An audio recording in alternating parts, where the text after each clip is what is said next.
ഞാൻ ശരിക്കും ഇവരുടെ ഈ ഡാൻസ് തുടങ്ങുന്നതിന് മുന്നേ വന്നത്. ഭയങ്കര ഇഷ്ടപ്പെട്ടു കേട്ടോ, വളരെ നന്നായിരുന്നു. നല്ല എല്ലാവരും നല്ല ഒരേപോലെ ചെയ്തു. സാറിന് ഗ്രൂപ്പ് ഡാൻസ് എന്ന് പറയുമ്പോൾ ഒരാൾ പോലും അതിനകത്തുനിന്ന് മാറി ചെയ്യാൻ പറ്റും. വളരെ വളരെ ഹാർഡ് വർക്ക് ചെയ്താന്ന് മനസ്സിലായി. എല്ലാ കുട്ടികളും കേട്ടോ വളരെ നന്നായിരുന്നു. നിങ്ങളെ കണ്ടാണ് അവിടെ ഇരുന്നത്. പിന്നെ ഞാനൊരു 2-3 ഐറ്റം കഴിഞ്ഞിട്ട് എണീറ്റത്. എന്തോ പറയാനുണ്ട്. മാഷാണല്ലേ? എന്താ പേര്? ആദിൽ. വളരെ നന്നായിരുന്നു. നന്നായിട്ട് പഠിപ്പിച്ചിട്ടുണ്ട്. നന്നായിട്ട് അവർ കളിക്കുകയും ചെയ്തിട്ടുണ്ട്. അപ്പോഴേ ചേച്ചി നമ്മുടെ ഈ കൗമാരക്കല ഇങ്ങനെ കൊട്ടിഘോഷം നാളെ വൈകുന്നേരത്തോടുകൂടി അവസാനിക്കുന്നതിന്റെ ഒരു വിഷമമൊക്കെ എല്ലാവർക്കും ഉണ്ട്. ഇവിടെ എത്തിയിട്ടുള്ള ഒരു ഫീൽ എന്താണ്? ഇപ്പൊ എന്താണ് തോന്നുന്നത്? എനിക്ക് ഭയങ്കര നൊസ്റ്റാൾജിയാണ്. കാരണം കുറെ വർഷങ്ങൾക്ക് ശേഷം നമ്മൾ ഇവിടെ വരും. എനിക്കിവിടെ വന്നപ്പോൾ എനിക്ക് ആ ഗ്രീൻ റൂമിലൊക്കെ ഞാൻ പോയി, ബാക്കിലൊക്കെ പോയി. അപ്പൊ ശരിക്കും ഞാൻ പണ്ട് ഒരുങ്ങിയതും സ്റ്റേറ്റിൽ വന്നതും ഒക്കെ ഞാൻ അവിടെ നിന്ന് ഇങ്ങനെ ചിന്തിക്കായിരുന്നു. ഒരു വല്ലാത്ത ഫീലാട്ടോ. നമ്മൾ തിരിച്ചാ പ്രായത്തിലേക്ക് പോകാൻ തോന്നുന്നുണ്ടോ? തീർച്ചയായിട്ടും. അതുമല്ല, ഞാൻ മാക്സിമം മത്സരങ്ങളിൽ പോയി കാണാറുള്ള ഒരാളാണ്. കാരണം എൻ്റെ സ്റ്റുഡൻസ് ഇല്ലെങ്കിൽ പോലും ഞാൻ കാണാൻ പോകാറുണ്ട് ഉള്ള സമയങ്ങളിൽ. കാരണം നമുക്ക് ഇപ്പം എനിക്ക് തോന്നുന്നു എന്നെ സംബന്ധിച്ച് ഞാൻ ആക്ട് ചെയ്യുന്നതിൽ ഉപരി എനിക്ക് ഏറ്റവും കൂടുതൽ സന്തോഷമുള്ളതാണ് നൃത്തം. അല്ലെങ്കിൽ എൻ്റെ ഏറ്റവും വലിയ പാഷനാണ് ഡാൻസ് എന്ന് പറയുന്നത്. അപ്പം ഇങ്ങനെയുള്ള കുഞ്ഞുങ്ങളുടെയൊക്കെ ഞാനും പഠിപ്പിക്കുന്ന ഒരു അധ്യാപികയല്ല. അപ്പം എനിക്ക് ഇവരുടെയൊക്കെ ഡാൻസ് കാണുമ്പോൾ ഭയങ്കര ഇഷ്ടമാണ്. അപ്പം ഉള്ള സമയങ്ങളിലൊക്കെ മത്സരം നടക്കുന്ന സമയങ്ങളിൽ പോകാറുണ്ട്. മാക്സിമം അവർക്ക് സപ്പോർട്ട് ചെയ്യാറുണ്ട്. ഞാനിങ്ങനെ പറയായിരുന്നു, കാരണം ഈ കുട്ടികൾക്ക് വരുന്ന ഒരു സാധ്യതകൾ എത്രത്തോളം ഉണ്ടെന്ന്. കാരണം അവര് വേദിയിൽ പെർഫോം ചെയ്യുന്നു, അതിനുശേഷം മീഡിയക്ക് മുന്നിൽ വന്ന് പെർഫോം ചെയ്യുന്നു. നമ്മളൊക്കെ ജനിച്ച കാലഘട്ടം ഒരു ഇച്ചിരി മാറിപ്പോയില്ലെന്ന് ചെറിയൊരു കുശുമ്പ് പലപ്പോഴും ഒക്കെ തോന്നാറുണ്ട്. തീർച്ചയായിട്ടും ഞാനൊക്കെ മത്സരിക്കുന്ന സമയത്ത് ഇങ്ങനെയുള്ള ഒരു ഓപ്പർച്യൂണിറ്റി ഉണ്ടായിട്ടില്ല. ഇപ്പൊ ശരിക്കും നിങ്ങളൊക്കെ ഭാഗ്യവാന്മാരാട്ടോ. ഇതുപോലുള്ള ധാരാളം അവസരങ്ങളുണ്ട്. മാക്സിമം നമ്മളിനി അത് മുതലാക്കുക, അത്രേ ഉള്ളൂ. മാക്സിമം. പിന്നെന്താ എനിക്ക് പറയാനുള്ളത് വേറെ ഒന്നുമല്ല. നമ്മൾ ഇവിടെ ഇത്രയും സ്റ്റേറ്റിൽ വരിക എന്ന് പറയുന്ന ഒരു ഭാഗ്യമാണ്. സബ് ജില്ലയൊക്കെ കടന്നാണ് നമ്മൾ സ്റ്റേറ്റ് വരുന്നത്. ഈ സ്റ്റേറ്റിൽ വന്നിട്ട് നമ്മൾ മാക്സിമം നന്നായിട്ട് പെർഫോം ചെയ്യുക. പിന്നെ പ്രൈസ് അതൊക്കെ ദൈവത്തിന്റെ കയ്യിലാട്ടോ. നമ്മൾ നന്നായിട്ട് ചെയ്യുക. വളരെ നന്നായിരുന്നു എന്നുള്ളൊരു അഭിപ്രായമാണ് നമുക്ക് ആദ്യം വേണ്ടത്. പ്രൈസ് വരികയും പോകുക അതൊന്നും നമ്മൾ നോക്കുക വേണ്ട. മാക്സിമം നന്നായിട്ട് കളിക്കുക.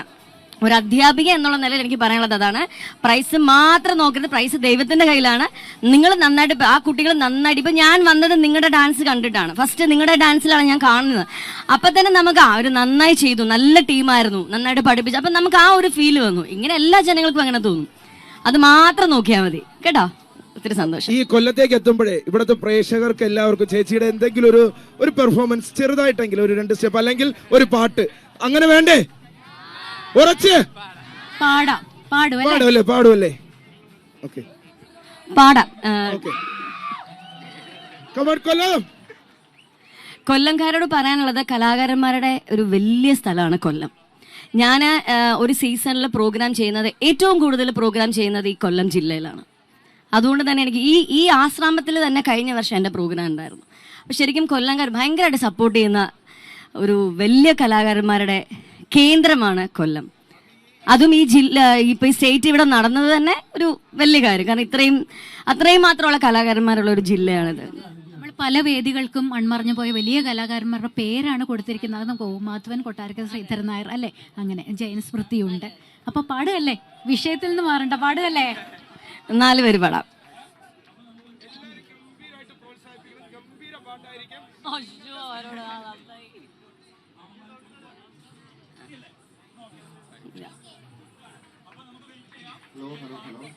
വരമഞ്ഞളാടിയ രാവിൻ്റെ മാറിൽ ഒരു മഞ്ഞു തുള്ളി ഉറങ്ങി. നിമിനേരമെന്തിനോ തേങ്ങി നിലാവിൻ വിരഹമിന്നാരും മയങ്ങി. പുലരിതൻ ചുംബന കുങ്കുമമല്ലേ ഋതുനന്ദിനിയാക്കി അവളെ തരളിതയാക്കിയതാരേ.